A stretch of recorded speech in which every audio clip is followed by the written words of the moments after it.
Hello everyone, welcome to 2D Board Gamers. My name is Dave, and today we're going to continue my deck crafting series for Marvel Champions. This is a basic only deck.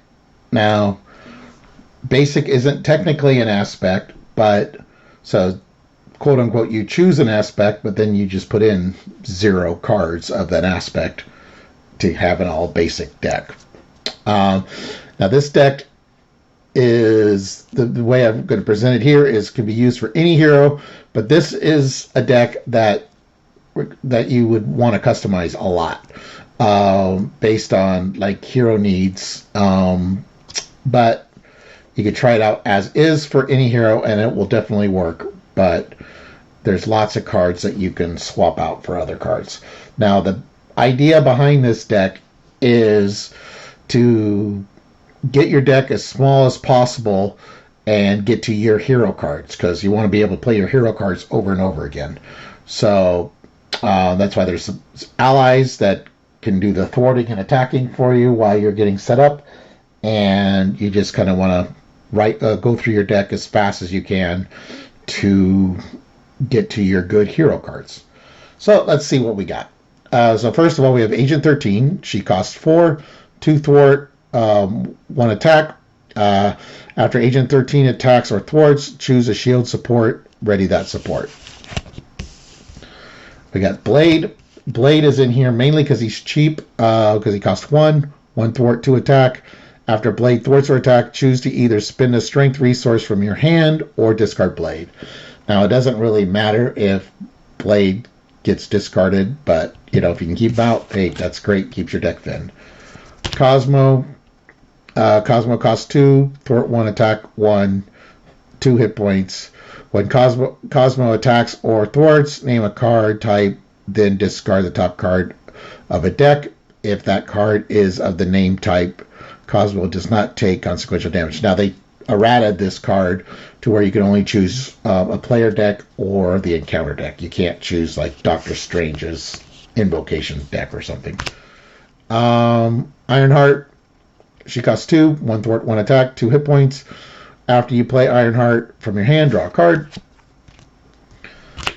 Lockjaw, he's costs 4, 2 thwart, 2 consequential, 2 attack, 2 consequential, 4 hit points. You may play Lockjaw from your discard pile during your turn. So it's nice if you got a bunch of resources, which this deck does, and you don't have anything to spend them on. That's where Lockjaw can come into play. We got Mockingbird. She costs 3, 1 thwart, 1 attack, 3 hit points. After Mockingbird enters play, stun an enemy. Again, if you know you're going up against a stalwart enemy, that would be a card to swap out. Nick Fury costs 4, 2 thwart, 2 attack, 3 hit points. After Nick Fury enters play, choose 1, remove 2 threat, draw 3 cards, or deal 4 damage to an enemy. Now, obviously, most cases you're going to draw 3 cards. Professor X. 3 cost, thwarts for 3. After Professor X enters play, choose 1, confuse the villain, stun a minion, or ready an X-Men character. So if you're not playing it as an X-Men, it's not quite as useful. But, you still can confuse the villain or stun a minion. Again, Stalwart, that might be a card to pull out. I got 3 copies of Assess the Situation, so you get +1 hand size the next turn for every one of these you play during a turn. Pretty nice. We've got the 3 double resources. 2 copies of the Power of All of Us, which is a double the number of resources this card generates when paying for a basic card, which is what this entire deck is. So you've got it for pretty much every single card in your deck except for your Hero 15. Avenger Mansion costs 4, max 1 per player. Exhaust Avenger Mansion, choose a player. That player draws a card. Crew Quarters, exhaust Crew Quarters, heal 1 damage from an alter ego. Helicarrier.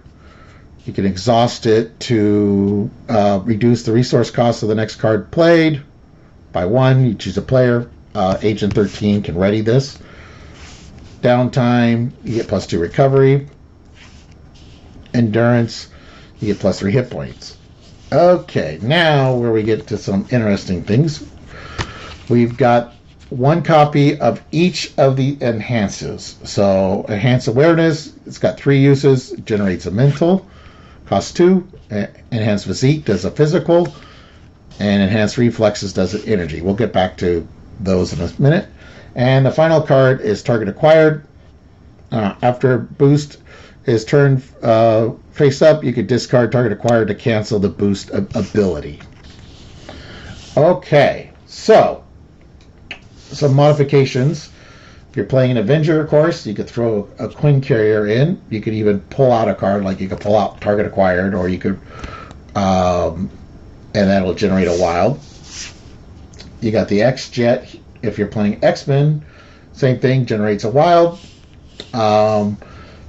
If you're playing an X-Men, or if you're playing Web Warriors, or pretty much, you might think about swapping out some of the allies for more tribal. That's something you could do.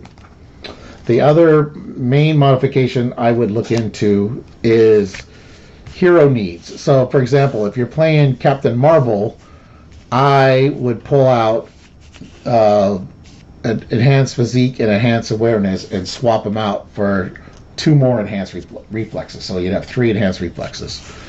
Same thing like Iron Man. Or you might swap out the physique and leave 1 awareness in there or something.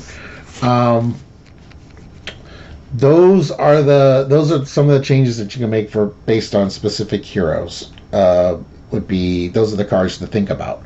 But again, like I said, this deck's idea is to get to your hero cards as fast as possible. Now, both Dirk and I have played decks based on this, and they do work out pretty successful. Okay, well, that should end this series. Maybe we'll do one with Dirk. If people like this series and want like specific archetypes, we can go over like some different archetypes, and then also we can talk about building decks for like specific heroes and stuff. Anyways, so thank you for watching. Please like and subscribe.